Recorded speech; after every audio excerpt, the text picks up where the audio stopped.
This is Boston Sand and Gravel.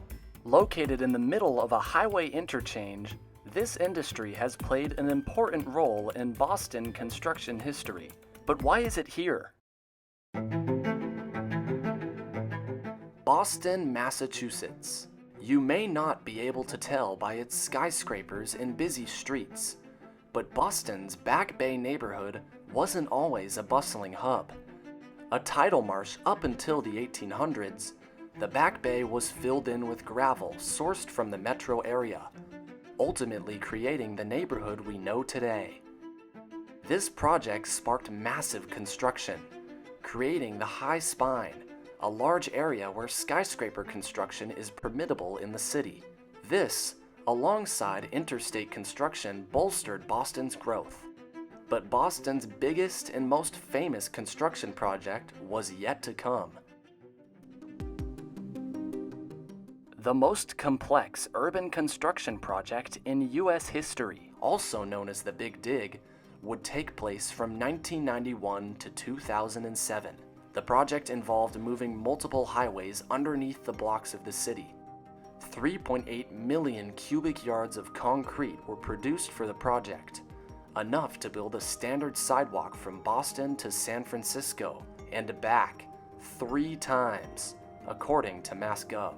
The crowning achievement of the Big Dig is undoubtedly the Zakim Bridge, but its giant concrete monoliths conceal something much more important to Boston history than you may think.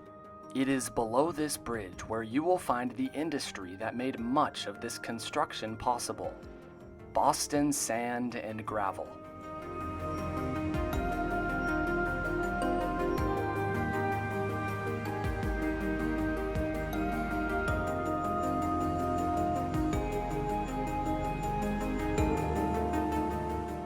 But why, in a city of constant redevelopment, is Boston Sand and Gravel still here? The answer lies much further from the city than you may think.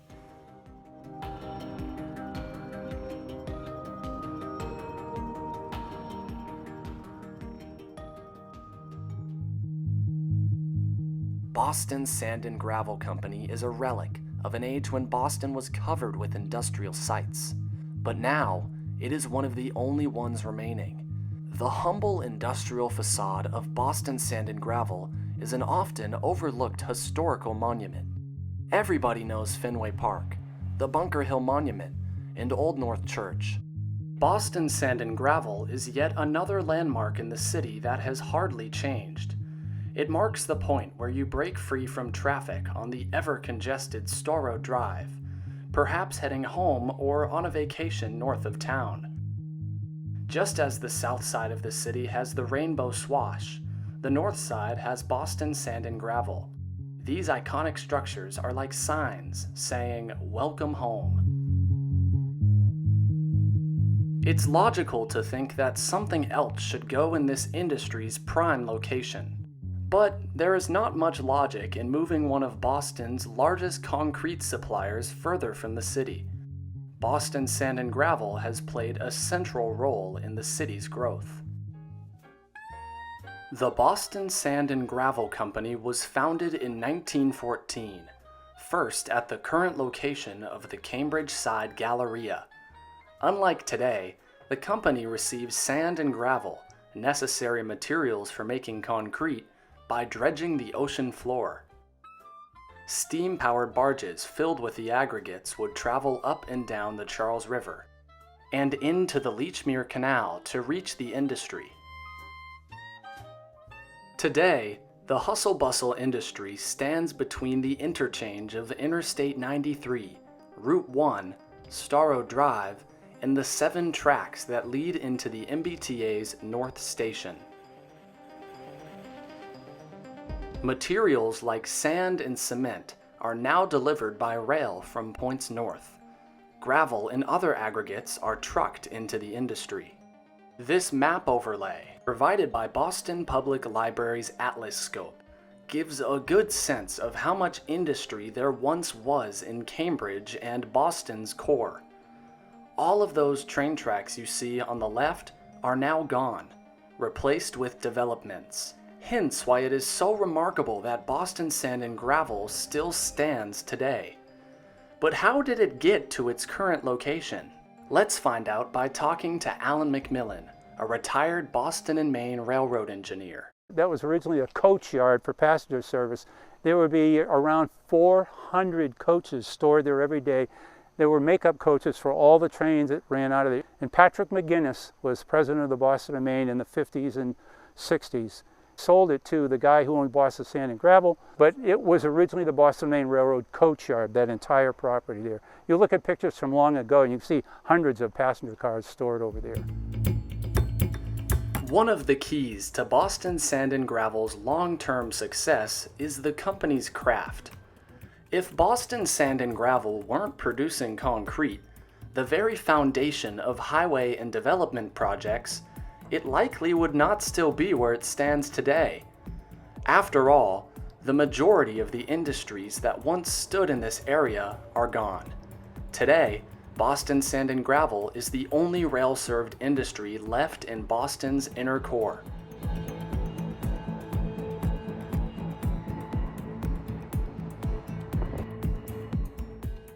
But just how important is concrete to our city? If you really think about it, concrete makes up much of what we know and love in Boston. It can be made as large as the foundation to an entire building, or as small as one of these concrete blocks. However, no matter how small concrete is made, it's always heavy. Ugh. Man. Oh. I'm just kidding. This is made of foam, but what's not made of foam is our city.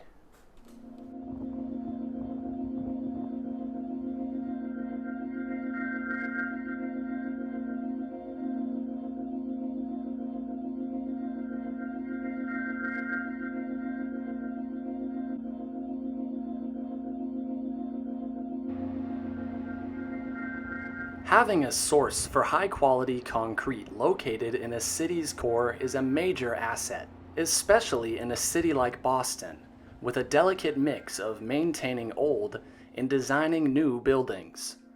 Concrete is always in high demand, but how is it made? Greetings, Boston By fans, and welcome to the Boston By Lab. Today, we will be making concrete. In the most simple sense, concrete is made by mixing sand, gravel, cement, and water. Sand and gravel are two of the most valuable natural deposits in the United States, and cement is readily produced globally. Without these materials, high-quality concrete production is not possible. But Boston Sand and Gravel's plant is located in the city, and there are no substantial sand or gravel pits nearby. So where do these crucial ingredients come from? To find the answer to this question, we must travel 100 miles north.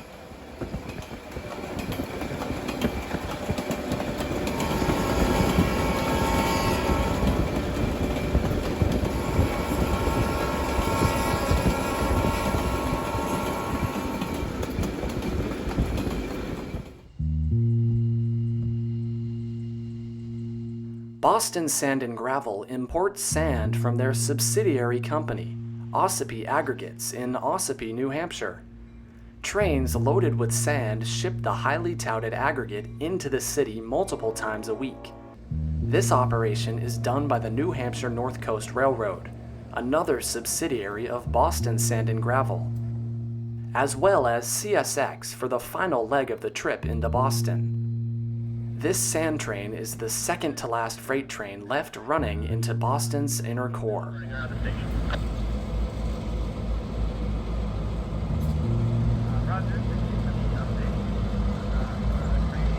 Conveniently, the cement for Boston Sand and Gravel is shipped into the city by the other remaining freight train.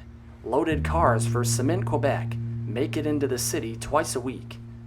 These cars are taken to Cement Quebec's site in Everett, where some material is driven to Boston Sand and Gravel's Charlestown industry. Lastly, gravel is brought into the city by truck from Boston Sand and Gravel's Hooksett, New Hampshire gravel pit. Manchester Sand and Gravel is located just off 93, allowing trucks a straight shot to the Boston Sand and Gravel Company. All of these materials are mixed together with water to make concrete. With this team effort, Boston Sand and Gravel can produce over 1,000 concrete mixes.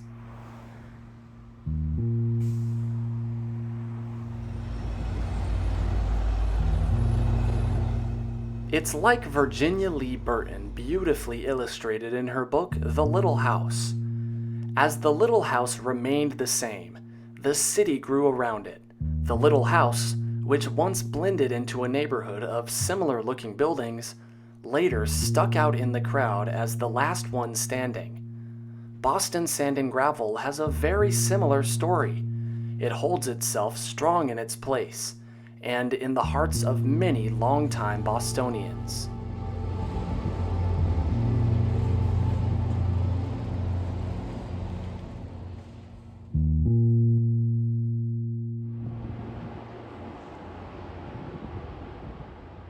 Hey, I hope you enjoyed episode 1 of this series. If you want to see episode 2, click right here. If you enjoyed, please consider subscribing to the channel and liking the video. It helps a lot. Also, I'd love to hear your thoughts on Boston Sand and Gravel. Comment down below what you think. Don't forget to check out my Patreon too. Lastly, I have just released merchandise for the channel. You can check that out at the link in my description or on the YouTube channel's homepage. Until next time, I'll see you all again soon, out there on the rails.